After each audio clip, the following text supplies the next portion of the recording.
दोस्तों बरसात के सीज़न में एक्ज़ोरा के पौधे में काफ़ी अच्छी फ्लावरिंग होने के साथ साथ पौधे भी काफ़ी हरे भरे और स्वस्थ रहते हैं। तो ऐसे में क्या आपके पौधों में फ्लावरिंग नहीं स्टार्ट हुई है या काफ़ी कम संख्या में स्टार्ट हुई है, कलियां जो आ रही हैं वो पूरी तरीके से फूल में नहीं बदल पा रही हैं, पौधों की पत्तियां भी पीली सी हैं, तो आप इस फर्टिलाइज़र का इस्तेमाल करें और इसका इस्तेमाल करने से आपके पौधे में फ्लावरिंग स्टार्ट हो जाएगी। साथ ही साथ आपके पौधे भी काफ़ी स्वस्थ और हरे भरे हो जाएंगे। नमस्कार दोस्तों, आप सभी का अपने ही चैनल पर एक बार फिर से स्वागत है। तो चलिए दोस्तों वीडियो को स्टार्ट करते हैं। ये पौधा एक परमानेंट फूल वाला पौधा है और इसके फूल देखने में काफ़ी खूबसूरत गुच्छों में आते हैं। इस पौधे में दो वैरायटी पाई जाती हैं, पहली देसी होती है और दूसरी वाली हाइब्रिड वैरायटी होती है। देसी वैरायटी के पौधे पर लाल रंग के फूल गुच्छों में आते हैं और इनकी पत्तियां काफ़ी बड़ी बड़ी होती हैं। वहीं पर जो हाइब्रिड वैरायटी होती है वो कई कलर जैसे वाइट, ऑरेंज, लाइट पिंक और येलो कलर के फूल इनमें गुच्छों में आते हैं। इनकी पत्तियां छोटी होती हैं तथा इनके पौधे भी ज़्यादा ऊपर तक नहीं जाते हैं, गमले में चारों तरफ फैल के बढ़ते हैं। दोस्तों किसी भी पौधे से अच्छी ग्रोथ और अच्छे फल फूल लेने के लिए उस पौधे के लिए गमले का सही होना काफ़ी ज़रूरी होता है। तो यहाँ पर अगर आप देसी वैरायटी का एक्ज़ोरा का पौधा लगा रहे हैं तो उसके लिए आपको कम से कम 12 इंच का गमला लेना होगा, क्योंकि देसी वैरायटी का पौधा ज़मीन में लगने वाला पौधा है और जितने भी ज़मीन में लगने वाले पौधे गमलों में लगाए जाते हैं उनके लिए ज़्यादा जगह की ज़रूरत पड़ती है, इसलिए बड़े गमलों का सिलेक्शन किया जाता है। वहीं पर अगर इस पौधे की आप हाइब्रिड वैरायटी को लगा रहे हैं तो उसके लिए आपको छोटे गमले की ज़रूरत पड़ेगी, क्योंकि हाइब्रिड वैरायटी के पौधे ज़्यादा हाइट नहीं लेते हैं। 10 इंच के गमले में काफ़ी अच्छी तरीके से ग्रोथ करते हैं और फ्लावरिंग भी करते रहते हैं। अगली चीज़ है कि इस पौधे को धूप कितनी देर की दिखानी है। तो दोस्तों इस पौधे को कम से कम 3 से 4 घंटे की धूप की ज़रूरत पड़ती है, और जब पूरी देर की धूप में ये पौधा रहता है और टेम्परेचर अधिक होता है तो इस पौधे की पत्तियां जलने लगती हैं और पीली होकर नीचे गिर जाती हैं। साथ ही साथ पौधा भी धीरे धीरे ख़राब हो जाता है।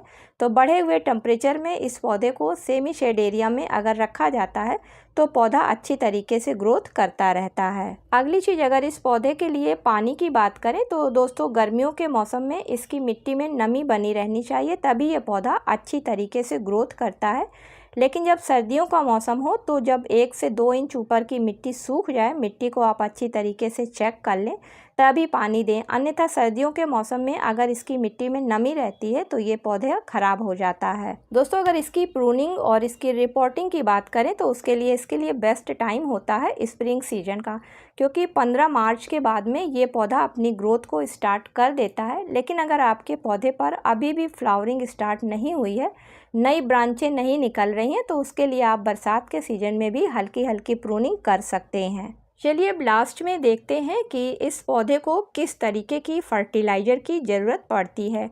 तो दोस्तों इस पौधे से अगर अच्छी ग्रोथ लेना चाहते हैं और अच्छी फ्लावरिंग चाहते हैं तो उसके लिए आप अपने पौधे को हाई नाइट्रोजन रिच फर्टिलाइज़र के साथ साथ पोटेशियम फर्टिलाइज़र दें, क्योंकि ऐसी फर्टिलाइज़र देने से मिट्टी का जो पीएच होता है वो बढ़ा रहता है। और एक्ज़ोरा के पौधे को हाई एसिडिक मिट्टी काफ़ी पसंद है, यानी कि जिसका पीएच 5.5 से 6 के बीच में रहता है।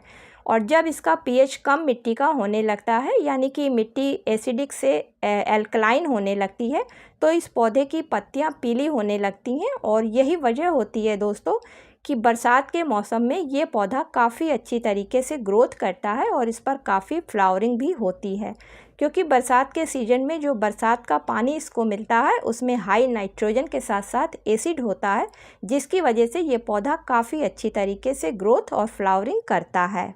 तो दोस्तों अगर आपका पौधा 12 इंच के गमले में लगा हुआ है तो सबसे पहले आप गमले की मिट्टी की हल्की हल्की सी गुड़ाई कर लें। किसी भी तरीके का कोई खरपतवार हो तो उसको भी हटा दें।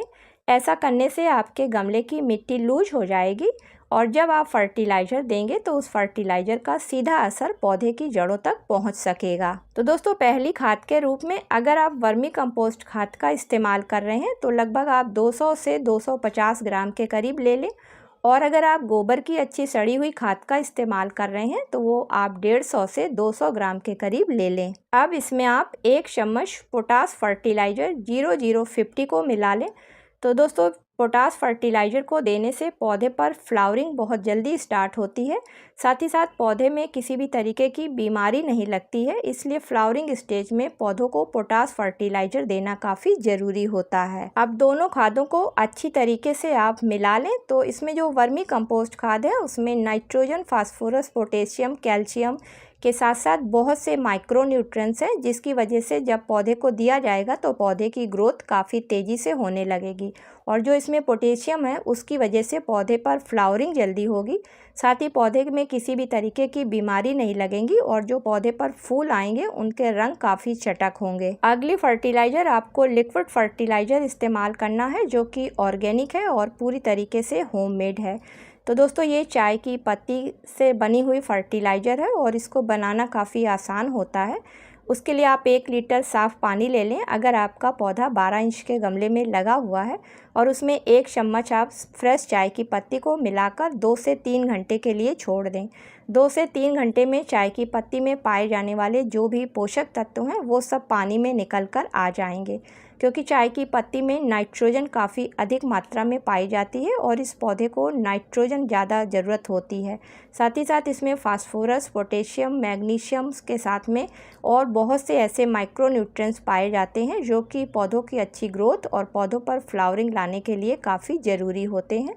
तो इसको आप पानी की जगह पर धीरे धीरे करके डाल दें, छानना नहीं है, बिना छने हुए ही इसको डालना है।